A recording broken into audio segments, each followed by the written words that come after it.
નમસ્તે મિત્રો, કેમ છો? આइए આજના મુખ્ય સમાચારમાં દેશભરના તમામ મોટા સમાચાર પર એક નજર કરીએ। ડુંગળીના ભાવમાં ભારે ઘટાડા વચ્ચે કેન્દ્રીય કૃષિ મંત્રી શિવરાજસિંહ ચૌહાણે કહ્યું, સરકાર ખેડૂતો પાસેથી 12 રૂપિયા ને 35 પૈસા પ્રતિ કિલોના ભાવે ડુંગળીની ખરીદી કરશે। સુપર અલ નીનો પર મોટી અપડેટ, અડધા ભારતમાં દુષ્કાળ જેવી સ્થિતિ, અડધામાં પાણી આઈએમડીનો રિપોર્ટ। ઈરાન યુદ્ધ વચ્ચે મોટો ધડાકો, પેટ્રોલ ડીઝલ હંમેશા માટે થઈ જશે બંધ, હવે હાઇડ્રોજન લેશે જગ્યા। સુરતમાં નેશનલ હાઈવે 56 બાયપાસનો વિરોધ ઉગ્ર, ખેડૂતો અને પોલીસ વચ્ચે ઘર્ષણ। ગુજરાતમાં દરિયાઈ પવનો અને વધતા ભેજના કારણે ઉકળાટ અને બફારો વધવાની શક્યતા। અમદાવાદમાં ક્વિક કોમર્સનો વધતો ક્રેઝ, રોજ 4500 લીટર પેટ્રોલનો બિનજરૂરી વપરાશ। અમદાવાદમાં સીએનજીના ભાવ વધારા સામે રિક્ષા ચાલકોનો આક્રોશ, ગેસ સસ્તો કરો કે પછી ભાડું વધારવાની મંજૂરી આપો। આંધ્રપ્રદેશ સરકારની મોટી જાહેરાત, ત્રીજા બાળકના જન્મ પર 30,000 અને ચોથા બાળકના જન્મ પર 40,000 રૂપિયા આપશે। આરટીઈ હેઠળ 73,000થી વધુ બાળકોના એડમિશન કન્ફર્મ, હવે 10,000થી વધુ બેઠકો માટે બીજો રાઉન્ડ હાથ ધરાશે। અમદાવાદમાં સોના ચાંદી બજારમાં ખરીદી 35% ઘટી, લગ્નગાળા પહેલા જ સોનાની બજાર ચિંતિત। તંત્ર જાગ્યું, ગુજરાતના નાગરિકોની સુરક્ષાને ધ્યાનમાં રાખીને વીજ કંપનીઓ અંડરગ્રાઉન્ડ કેબલિંગના કામોનો યુદ્ધના ધોરણે પ્રારંભ કર્યો।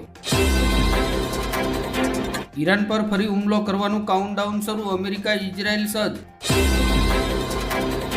ગુજરાતના શિક્ષકો માટે મોટા સમાચાર, રાજ્ય સરકારે 34 જિલ્લા માટે 1,428 કરોડની ગ્રાન્ટ ફાળવી, હવે સમયસર થઈ જશે મે મહિનાનો પગાર। 5 દિવસમાં ફુગાવાએ સામાન્ય માણસને ભારે ફટકો માર્યો, અનેક વસ્તુના ભાવમાં વધારો થશે। બંગાળની તમામ સરકારી શાળાઓમાં વંદે માતરમ ફરજિયાત, મુખ્યમંત્રી સુવેન્દુ અધિકારીની મોટી જાહેરાત।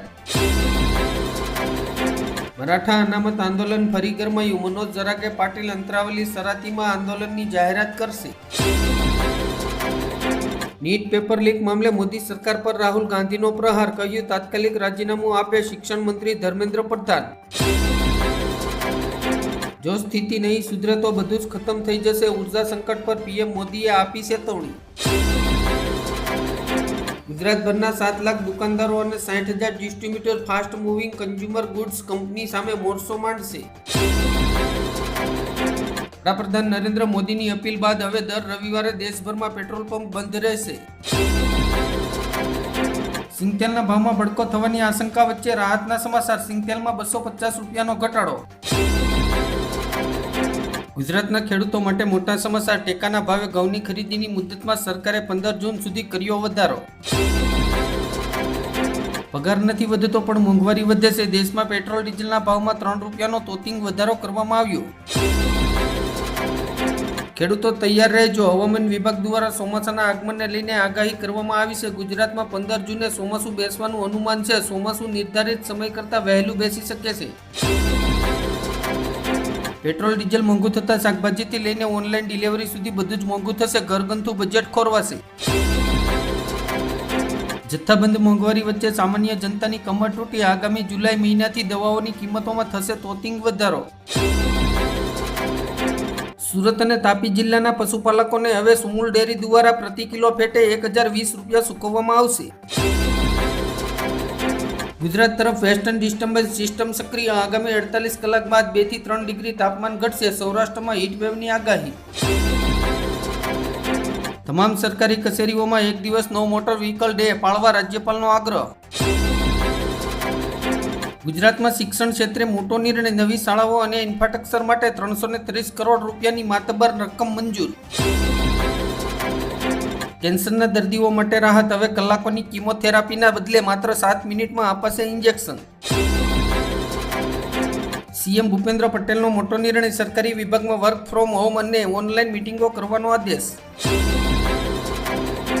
ઓમાનના દરિયાકાંઠે ગુજરાતનું હાજી અલી જહાજ ડૂબ્યું, ડ્રોન હુમલા બાદ જહાજમાં લાગી ભીષણ આગ, તમામ 14 ભારતીય ખલાસીઓ સુરક્ષિત।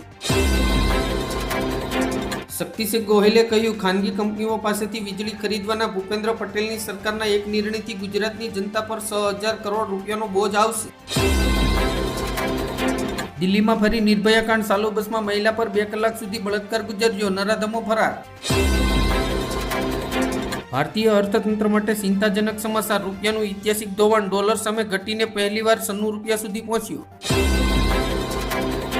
વાવથરા જિલ્લામાં પેટ્રોલ ડીઝલની ભારે અછત. પંપ પર અફરાતફરી. લોકો કેરબા અને ડ્રમ લઈને દોડ્યા. કર્ણાટકની સ્કૂલ અને કોલેજોમાં હિજબા પરનો પ્રતિબંધ હટાવ્યો. જનોઈ રુદ્રાક્ષ અને પાઘડીને પણ મંજૂરી. ઉત્તર પ્રદેશના ગોરખપુરમાં એક ચોંકાવનારી ઘટના સામે આવી. તરબૂચ અને મેગી ખાધા પછી એક જ પરિવારના 9 સભ્યો હોસ્પિટલમાં દાખલ. પીએમ મોદીની અપીલ બાદ સુપ્રીમ કોર્ટનો મોટો નિર્ણય. હવે અઠવાડિયામાં 2 દિવસ વર્ચ્યુઅલ સુનાવણી થશે. ગુજરાત સરકારનું મિશન કરકસર. સરકારી બાબુઓના વિદેશ પ્રવાસ પર બ્રેક. વર્ચ્યુઅલ મીટિંગ અને પબ્લિક ટ્રાન્સપોર્ટની નવી ગાઈડલાઈન. ઝોમેટો અને સ્વિગીની ડિલિવરી બંધ. પેટ્રોલના ઊંચા ભાવ સામે ગીગ વર્કર્સે હડતાલનું એલાન કર્યું. ભારતીય રિયલ એસ્ટેટમાં સિમેન્ટ અને સ્ટીલના ભાવમાં તોતિંગ વધારો. ઘર ખરીદનારાઓની વધી ચિંતા. મોંઘવારી માજા મૂકે તેવા સંકેત. પેટ્રોલ ડીઝલના ભાવ વધતા ટ્રાન્સપોર્ટના ભાડામાં વધારો કરશે. સુરત મનપાની ભરતીમાં 2700 જગ્યાઓ માટે 2,39,000 ફોર્મ ભરાયા. પાલિકાને ફી પેટે 10 કરોડની કમાણી. ચૂંટણી પતી ગઈ, હવે વસૂલી શરૂ. પેટ્રોલ ડીઝલ અને સીએનજીના ભાવ વધતા કોંગ્રેસના સરકાર સામે પ્રહાર.